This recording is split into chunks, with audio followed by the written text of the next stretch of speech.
문학과 예술의 사회사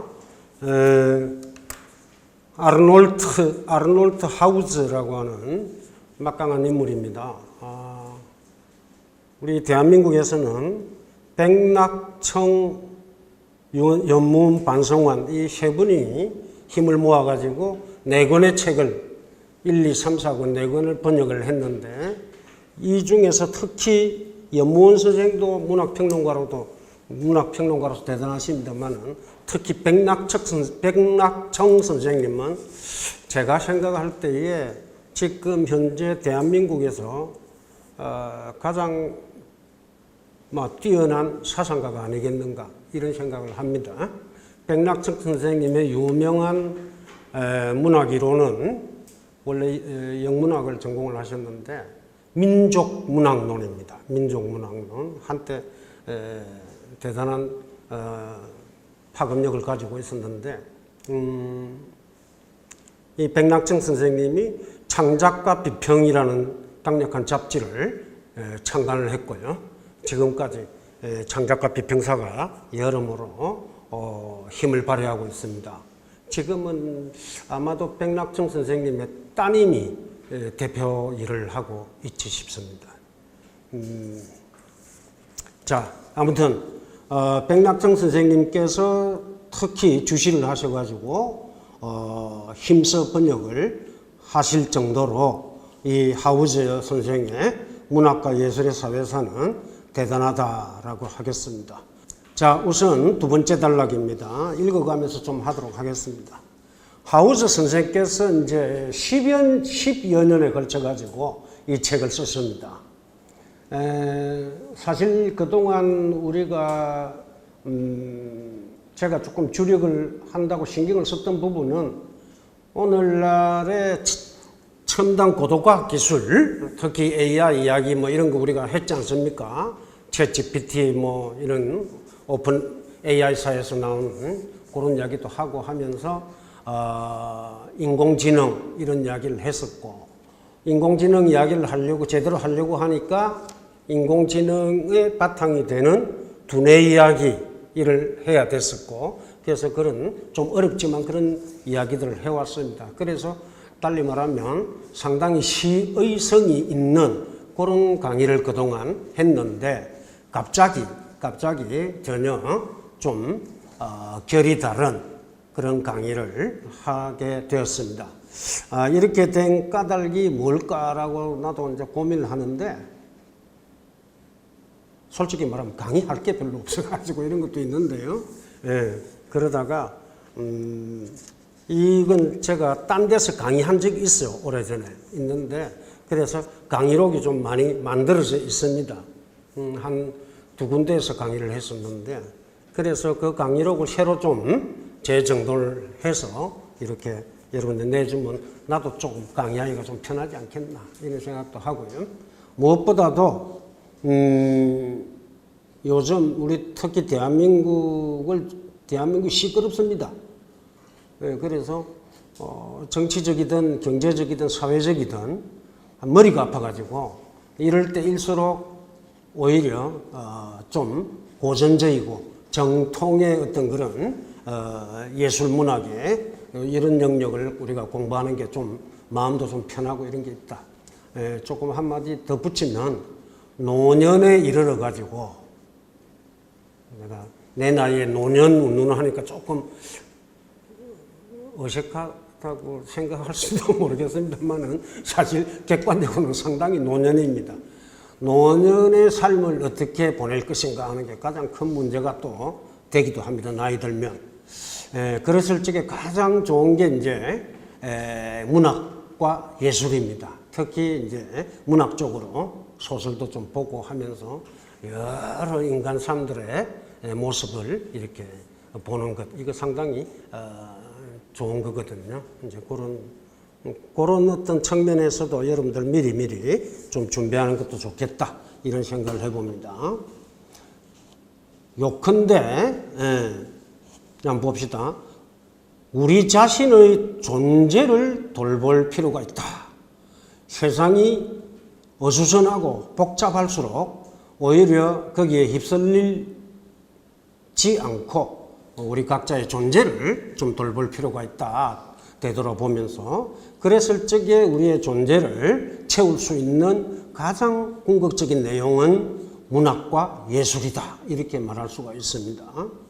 저는 이제 평소에 한때의 생명 이야기를 좀 했었는데 생명을 크게 세 단계로 봅니다.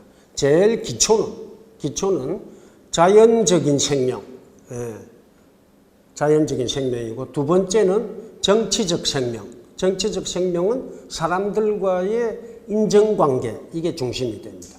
그 다음에 세 번째는 뭐냐 하니까 문화적 생명이라고 할 수 있는데 이 문화적 생명이 그야말로 인간 고유의 어떤 생명 방식이다 이렇게 볼 수 있고요. 그 문화를 채우고 있는 가장 중요한 내용이 문학과 예술이다. 최고 고급한 영역입니다. 그래서 이 정치적 생명 부분은 여러분들 가만히 보면 동물왕국이나 이런 걸 보면 뭐죠? 서로 지배하려고 하는, 영토를 지배하려고 하는 이런 거 있죠. 그 다음에 결코 어떤 자기가 장악하고 있는 영역을 내주지 않으려고 어마어마한 목숨을 걸고 싸우는 게 있습니다. 그게 넓게 보면은 정치적 생명의 방식이다 할 수 있습니다. 그래서 자연적 생명과 정치적 생명은 비단 우리 인간뿐만 아니고 다른 동물들에게서도 발견할 수 있습니다. 그렇지만 이 문화적 생명은 그야말로 인간 고유의 생명이다. 그래서 우리가 인간으로서 인간다운 삶을 또는 인간다운 존재를 형성하기 위해서는 이런 문학과 예술이라고 하는 부분을 신경을 써야 된다라고 하는 겁니다. 이 문학이라는 개념에는 넓게 보면 학문도 포함될 수 있습니다. 그 다음에 이제 예술하고 조금 더욱더 연결되는 부분, 물론 문학하고도 연결됩니다만 종교를 생각할 수 있습니다. 그래서 학문, 종교, 크게 보고 예술 이 세 영역을 보통 문화적 생명의 영역이다 이렇게 이야기할 수가 있습니다. 이걸 이제 또 좀 이야기가 또 길어지려고 하는구나. 뭐냐니까 지금 문화적 생명이라고 이야기를 했는데요. 이건 정신과 연결된다고 볼 수 있습니다. 정치적 생명 이 부분은 심리, 감정적인 부분, 이 부분이 상당히 강한 부분입니다. 욕망, 감정 이런 걸. 그 다음에 이제 자연적인 생명 이거는 우리의 몸하고 연결된다 이렇게 보는데 그래서 이 세 가지. 그래서 정신의 영역에 크게 세 가지가 있을 수 있다. 이거는 이제 종교, 학문, 글쎄 학문을 제일 밑에 넣어야 될지 모르겠는데 예술 이렇게 세 영역이 있다. 그래서 우리가 이 부분만큼은 그야말로 인간 고유의 인간만의 생명 영역이다.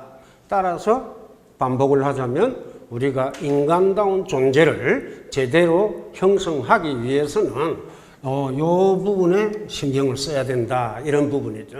이제 종교 부분은 조금 독특한 여러 종교들이 있잖아요. 학문도 그렇고 예술도 그렇고. 왜 이게 여기에는 어마어마하게 복잡다기한 영역들이 쫙 전개되어 있습니다. 그것은 그만큼 이 우리의 정신이 발현되는 방식이 너무나 다양하다. 그만큼 우리 인간 존재가 복잡성에 있어 가지고서 어느 동물과 아예 비교가 안 될 정도로 어마어마한 복잡성을 띠고 있고 그러면서 그럼에도 불구하고 통일된 어떤 내용을 찾아가기도 하고 그래서 다양성, 복잡성, 통일성 이런 것들이 동시에 작동하고 있는 영역이 이 정신 영역이다. 그 중에서 굳이 꼽자면 예술인데요. 이제 문학하고 연결됩니다. 이 문학하고 예술의 관계가 조금 그한데요. 그 부분 조금 이따 보고요. 그래서 문학과 예술의 영역을 연결하는 중심 영역이 뭐냐면 시입니다. 시는 이미지가 상당히 언어적 이미지가 중요하잖아요. 소설은 서사적이다라고 한다면 시는 은유적인 이미지가 중요한데 문제는 예술이 바로 뭐냐면 이미지로 움직인다는 거예요. 그래서 여기 이제 우리가 음악 전공하시는 전문가들이 계시는데 이 음악도 이 말하자면 음악적인 이미지가 어마어마하게 중요한 거죠. 그래서 언어적 이미지, 그 다음에 이제 이렇게 음악적인 어떤 그런 이미지가 있고, 그 다음에 어떤 색채, 모양 이런 거에 관련된 이미지가 있고 이렇게 볼 수 있죠. 뭐 물론 뭐 무용 이러면은 신체에서 나오는 어떤 이미지 이런 것들도 있고, 그래서 예술이라고 할 때는 이미지, 그죠? 그 다음에 문학이라고 할 때는 일단은 언어죠. 언어 또는 그 언어의 바탕이 되는 개념 이런 것들이 이제 되고, 그래서 그런 부분을 염두에 두고 봅니다. 그래서 우리의 존재를 돌보는 데 관심을 기울일 필요가 있겠다. 미셸 푸코, 그 유명한 미셸 푸코가 자신이 죽던 해 1984년에 출판한 책이 있습니다. 그게 성의 역사 3권인데요. 제목에 자기애의 배려 이렇게 되어 있습니다. 우리 존재를, 내 자신을 배려할 줄 알아야 된다. 배려할 필요가 있다. 이런 겁니다. 이 자기 자신의 존재를 배려한다. 이 부분에 있어가지고서 조금 우리가 여유로움을 가질 수도 있겠다. 이런 겁니다. 여기에서 푸코가 명상록의 저자로 유명한 로마 황제 스토아 학파의 강력한 인물이죠. 황제인데도 불구하고 스토아 학파. 이 스토아 학파에는 정치가이면서 철학자인 사람, 대표적인 인물이 키케로입니다. 키케로는 기원전 2세기에 활동을 했던 키케로. 이 아울렐리우스는 이제 한참 뒤에, 한 200년쯤 뒤의 인물이고요. 이 마르코스 아울렐리우스가 한 말을 미셸 푸코가 인용을 합니다. 그래서 좀 진하게 이제 헛된 희망들의 이별을 고하고 너 자신에 관해 기억하는 것이 가능하다면 그것이 가능한 동안, 기억이 가능한 동안, 침에 걸려버리면 기억이 안 되죠, 점점점. 그래서 기억이 활발하게 나름대로 살아있는 동안에 너를 돕도록 하라. 너 자신을 돕도록 하라. 이 말을 넣어놨습니다. 이게 비단 뭐 이렇게 노년에만 해당되는 건 전혀 아니고 젊을수록 기억이 더 뚜렷하니까 오히려 젊은이에게도 더 오히려 적용되는 것 아니냐 아닙니다. 우리가 보통 소크라테스가 가장 유명한 말이 뭐예요? 너 자신을 알라 그랬잖아요. 근데 지금 아울렐리우스는 너 자신을 도와라 이런 말을 하고 있어요. 이 두 가지를 동시에 생각을 우리가 하게 됩니다. 그래서 뭐 소크라테스는 너 자신을 알라 그럴 때에 보통은 무지지라 그래가지고 내가 아는 게 아무것도 없구나 하는 걸 정확하게 깨닫도록 하라 이런 이야기가 되겠습니다만, 그러나 우리가 일상적으로 할 때는 내 자신이라고 하는 것이 과연 무엇을 어떻게 추구하며 살아왔고, 지금 아울렐리우스가 기억 그러잖아요. 기억의 내용에 대해서 우리가 사실은 내 자신을 안다 이런 말을 할 수가 있겠고요. 그걸 바탕으로 해서 내 자신을 돕는다라고 하는 것은 지금 당장의 일이기도 하지만 뭐죠? 미래를 향한 일이죠. 아는 것은 뭡니까? 과거에 관해서 지나온 나의 삶에 대해서 내 존재에 대해서 아는 것이라고 한다면 나를 돕는다 그런 것은 미래적인 부분이죠. 그래서 이 두 가지를 동시에 연결된다는 점을 우리가 새겼으면 좋겠다 이렇게 생각을 합니다. 나 자신에 관한 기억이라고 하는 건 여러 가지 사람들마다 다 다를 겁니다. 다 다를 건데 그래서 각자 사적인 기억이 있겠죠. 그 중에서 뭐죠? 남한테 쉽게 드러낼 수 없는 비밀스러운 어떤 그런 내용들도 있을 겁니다.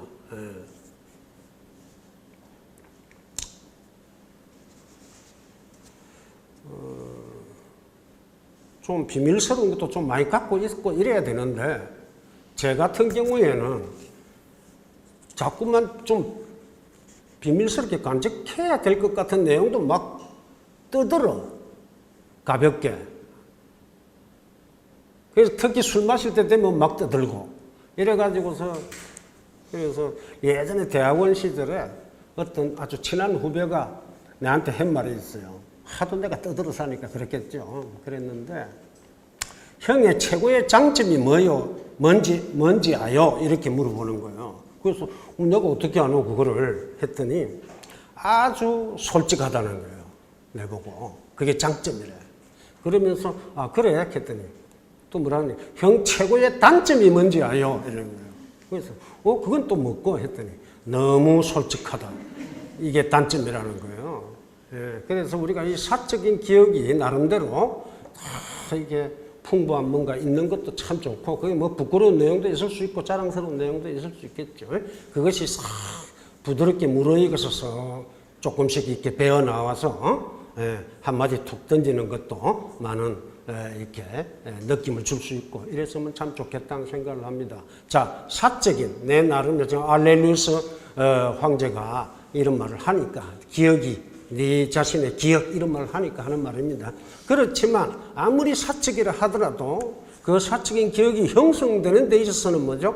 다른 사람들과의 관계가 없이는 성립이 될 수가 없겠죠. 형성될 수가 없겠죠. 그래서 사적인 비밀한 기억과 내면적인 내밀한 기억과 공공의 어떤 기억 이것은 뗄래야 뗄 수 없는 관계가 있다. 이건 겁니다. 자, 그렇다고 한다면 내 자신을 돌본다. 나를 돌본다 라고 할 때 나의 어떤 그런 비밀스러운 기억 이런 걸 바탕으로 해서 나를 돕는다 라고 했다 칩시다. 그런데 내 자신의 사적인 기억이 공공의 기억하고 뗄래야 뗄 수 없이 연결되어 있다. 그렇다고 한다면 이 공공의 기억을 우리가 관심을 가지고 접근하지 않으면 안 된다라고 하는 거고요. 왜냐하면 그 공공의 기억에 뭐죠? 내 자신의 고유한 기억이 같이 거기에 연결되어 있을 거라고 보는 거예요. 그래서 공공의 기억에 그러면 뭐 방식이 어떨까 이겁니다. 자, 공공이라는 말이 좀 묘하죠. 사실 우리가 보통 기억이라 그러면 각자가 다 가지고 있는 거잖아요. 그러면 공공의 기억은 뭔데 하니까 우리 각자가 막 이야기하면서 네가 기억하고 내가 기억하고 똑같네 해서 뭐 그러니까 동창이라고 하는 거 아니가 뭐 이런 말을 할 수도 있고 그럴 겁니다. 그렇지만 그런 기억이 아니라 공공의 기억은 굳이 이야기하자면 객관적인 기억이다라고 할 수 있습니다. 누구나 접근할 수 있는 객관적인 기억. 그래서 그러면 객관적인 이 공공의 기억이 뭘까 이런 겁니다. 그랬을 적에 이제 2페이지 넘어가서 두 번째 단락을 한번 보도록 하겠습니다.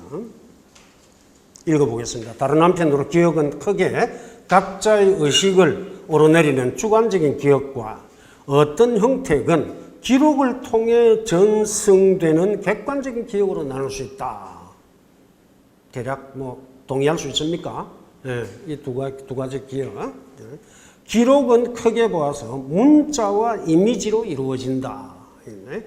기록되지 어떤 형태로든 기록되지 않은 것은 우리가 공적인 어떤 공공의 기억 또는 객관적인 기억이라고 할 수가 없는 거죠.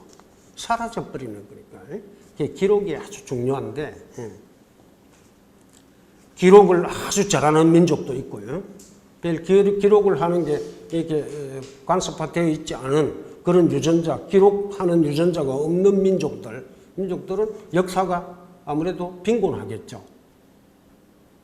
기록을 좋아하는 그런 유전자가 다 있는 민족들이 뭔가 인류 역사에서 대단한 문명을 건설했다는 둥 이렇게 이야기되겠습니다. 자, 기록을 어떤 방식으로 어떻게 남기고 보존하고 전승하는가는 문화적인 제도와 기구를 통해 결정될 것이다. 제도와 기구 크는 말, 여러분들 우리가 지금 박물관이다, 미술관이다 이런 것도 있고요. 그 다음에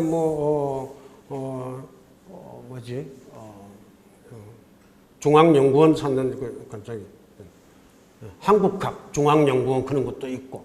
이 보면은 여러분들 어디 가면은 막 어마어마한 그 서랍 속에 비밀리에 해놓은 거 있고 국립 무슨 뭡니까 박물관에 가면. 중요한 것들은 뭡니까? 하얀 장갑 끼고 탁 가가지고서 이렇게 몇 번 열고 이래야 되는 거 아니에요? 그래갖고 탁 끄집어내는 거잖아요. 이제 그런 식인데 말하자면은 그것도 국가적인 뒷받침이 없으면 재정적인 뒷받침이라든지 또는 그런 제도와 기구에 대해서는 정치적으로 관여하지 말라라든지 이런 어떤 것들이 통해서 이루어집니다. 문자 기록을 통한 기억의 표현은 문학이 되겠죠. 그리고 이미지 기억을 통한 기억의 표현은 예술이 될 겁니다. 예술. 그래서 문학과 예술의 사회사라고 하는 하우즈 선생의 이 책 제목은 사실은 우리 인간 존재의 내용을 제대로 딱 담아내는 제목이다. 그래서 우리가 이 하우즈 선생의 이 책을 더군다나 1권부터 4권까지 되어 있는데 이게 지금 여러분들하고 의논을 해서 계속 합시다 이러면 또 다음 학기에 2권 하고 그렇게 하려고 그러면 1년이 지나가야 되는 거죠. 그래서 이번에 왜 8번으로 늘렸나 하면은 1권을 다 하는데 8번 강의 가지고 될까 하는 생각도 있는데 가능하면 한 학기에 한 권을 떼보자 해가지고 8번을 지금 무리해서 해보는 겁니다.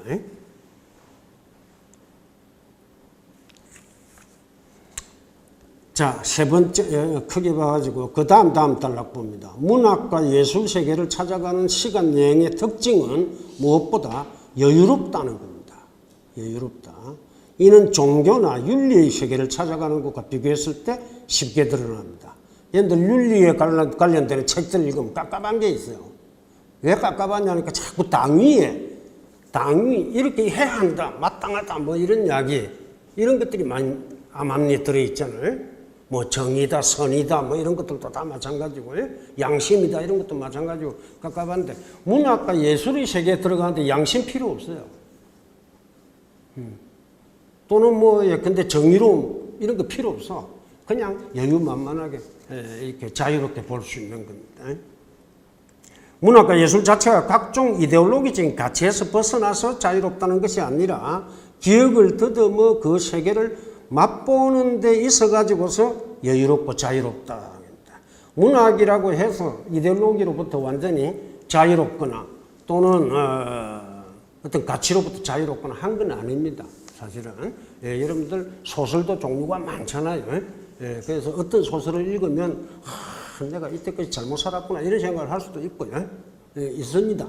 그렇지만 근본적으로 문학과 예술이라고 하는 것은 그러한 가치에 얽매이는 데서부터 벗어나기 위한 거예요.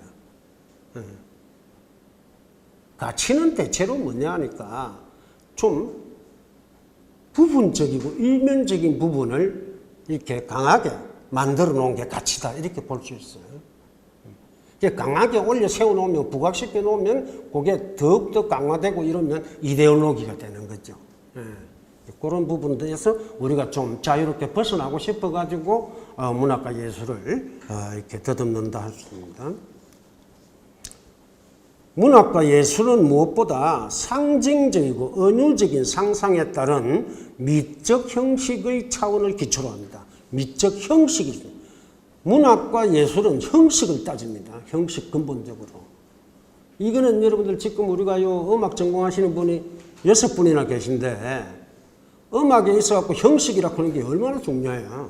그래서 어쩌면 음악사 이러면 형식이 음악의 형식사라고 해도 과언이 아닐 정도로 푸가다, 소나타다 뭐 이런 것들 있잖아요. 우리가 사실은 나도 그다지 공부를 안 해서 잘 모르긴 합니다만. 근데 이런 어떤 형식들이 어떠냐 또는 형식을 완전히 파괴해버려가지고서 조도 그냥 없이 무조음악 이런 것도 이렇게 셴베르크로부터 나오고 이렇게 되고요. 이제 이런 것들이 다 형식의 문제죠. 그리고 거기에 사회정치적인 각종 형태의 지배와 피지배, 이에 따라 직간접적으로 주어지는 고통과 고뇌, 그리고 그에 따른 결단을 묘사하는 내용을 거기에다 얹어놓지 않을 수 없다 이런 겁니다. 하다못해 연애 소설이다 하더라도 뭔가 거기에 긴장감도 있고 갈등도 있고 대립도 있고 거기에 따른 고통, 고뇌 막 이런 게 있잖아요. 그런 게 있어야 그 다음에 기쁨이든 희열이든 더욱더 강하게 탁 나타날 수 있고 하는 거잖아요. 이런 내용이 그 위에 이제 얹힌다 이겁니다. 그래서 형식과 내용, 이거는 이제 뭐 너무나도 많이 들어왔던 이야기고요.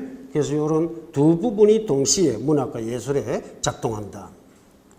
이에 문학과 예술을 접한 우리로서는 작가들과 함께 그 고뇌의 세계로 뛰어들지 않을 수 없다.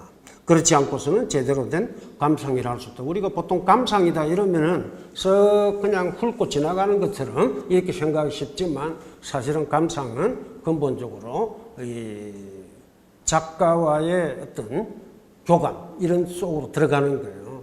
들어가는데 사실은 작품이라고 하는 존재는 작가도 독자도 어찌할 수 없는 고유한 어떤 힘을 갖고 있어요. 작품이라고 하는 게.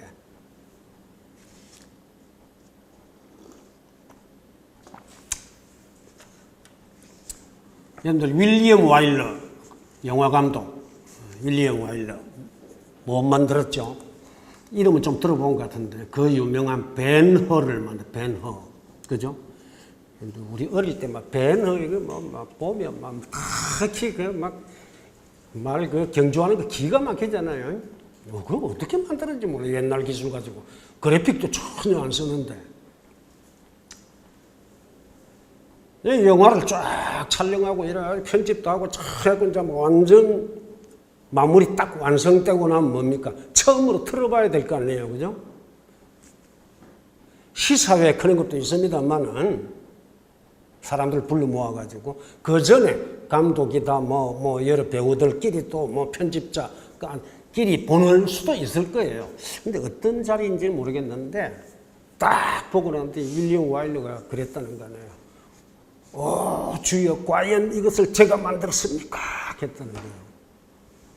만들고 보니까 작품이 작가보다 훨씬 올라가 초월해버려요. 그 작품을 작가가 마음대로 할 수 없다. 그래서 유명한 이제 갑자기 또 준비도 안 했는데 뭐냐 하니까 이런 말이 갑자기 또 문학의 공간 쓴 인물이 또 블랑쇼 옳지. 블랑쇼가 문학의 공간이라고 하는 책을 썼는데 그 문학의 공간에서 그런 말을 하죠. 작품은 저자를 쫓아낸다 그래요. 쫓아낸다. 그래서 우리가 음악하는 사람들 지금 뭐 완전히 뭐 지금 작곡하는 분들도 많고 이러거든요. 작곡을 하고 난 뒤에 그 곡이 작곡자인 나를 가지고 논다 하는 느낌 이렇게 될 수도 있다 하는 겁니다. 그래서 제대로 된 감상은 그럴 수 있다. 여러분들 최인훈 선생, 이 최인훈 선생님이나 백낙정 선생님이나 연배가 좀 제가 좀 찾아보지만 비슷할 것 같아요. 이 최인훈 선생님도 상당한 사상적인 깊이가 있는 분입니다. 이제 그러나 소설로 더 유명하죠. 백낙선 선생님은 소설 쓴 게 없는 걸로 알고 있고, 광장이라는 이 소설이 워낙 유명하죠. 이 광장에서 간단히 말하면 이 주인공 이명준이 남북 분단의 상황에서 이걸 헤치고 나가려고 하는데, 마르크스 레닌주의 또는 스탈린 이런 걸 중심으로 한 북한의 어떤 체제, 이것도 인정할 수가 없고, 그렇다고 해서 이 남한의 독재 정권 내지는 이런 또는 뭐 종속적인 이런 나라, 여기도 안착할 수가 없고, 어느 것도 선택할 수 없는 갈등 상황에 빠져가지고서 하다가 결국은 배 타고 딴 데로 가버리려고 해요. 이 한반도를 떠나서. 그 배 타고 가다가 사실은 떨어져가 자살해버립니다. 마지막 장면이 그 자살하는 장면인데 정확하게 떨어지는 그 장면을 묘사한 게 아니고 그 사람들 미스터 리 어디 갔어? 이래야 됩니다. 없는 거예요. 이 배 안에. 그러니까 이제 뛰어내려가 자살한 걸로 이야기됩니다. 그때 그 어떤 고뇌 이런 것들이 고뇌를 이 최훈이라고 하는 작가가 어떻게 실감나게 독자들로 하여금 느낄 수 있게 할까 이런 걸 이제 그래서 우리가 문학과 예술의 세계를 여유롭게 만끽할 수 있다 할지라도 그 내용을 우리의 삶을 둘러싼 진정성과 그에 따른 고뇌와 그 내용을 연결할 때에 문학 예술을 접하는 나의 여유로운 몸에서 날카로운 비판적 고뇌의 눈빛이 발휘될 수 있다 이겁니다. 그래서 문학과 예술의 사회사 이걸 읽으면서 그 작품이 나왔던 시대의 그 시절에 그런 작품을 만들 수밖에 없었고, 네, 기록할 수밖에 없었고, 표현할 수밖에 없었던 그때 그 사람들의 삶에서 오는 고뇌, 기쁨, 이런 것들을 갖다가 가능한 한 느낄 수 있도록 생각을 해야 된다. 이렇게 되겠습니다. 만약 그러한 섬뜩한 맛이 없다면, 섬뜩한 맛이라고 표현해 봤습니다. 예술과 문학을 이렇게 진하게 접근하면 섬뜩한 맛이 느껴진다. 커피가 쓴데도 에스프레소, 저는 에스프레소만 주로 좋아하는데, 요거는 아메리카노입니다. 물 대용으로. 커피가 아니고 물 대용으로. 그 쓴 걸 옛날 사람들 처음에 커피 들어왔을 때 그 쓴 걸 무슨 맛으로 먹노? 쓴맛이라고 하는 거, 그죠? 섬뜩한 맛이라고 또 달리 표현해 봅니다. 없다면 문학과 예술을 확려할 필요가 없을지도 모른다 하겠습니다. 그런데 문제는 있습니다. 문학과 예술의 사회사, 이 네 권의 책은 사실 역사책이라 할 수 있습니다. 이렇게 보면 역사책, 사회사 할 때의 사자가 역사라는 거죠. 사회사. 자, 문학이나 예술 작품 자체가 아니라 이를 소개하고 설명하고 해석하는 문학사나 예술사를 읽게 되면 그 문학 예술적인 섬뜩한 맛을 느끼는 건 어쩌면 거의 불가능하다라고 할 수 있습니다. 역사서술이란 기본적으로 인물이나 사건의 내면으로 뛰어들기를 요구하는 관점보다는 한 걸음 물러나서 뭐죠? 이른바 객관적인 시선으로 바라보게끔 하는 그런 관점으로 이루어질 수밖에 없다라고 하는 겁니다. 그래서 문학과 예술 작품 자체하고 그거에 대한 설명과 그거의 저간의 배경을 갖다가 이렇게 설명하는 것, 소개하고 하는 것, 해설하고 하는 것, 이거하고는 전혀 다른 문제일 수 있다 이겁니다. 그래서 여러분들 근데 미술관 이런 데가 뭐 도슨트라 그래가지고 뭐 이 그림 뭐 안내해주고 설명해주고 하는 사람들 있잖아요. 거기에 쫄쫄쫄 따라다니는 사람도 있고, 아예 동떨어진 데서 따로 작품을 보고 있는 사람도 있고 그래요.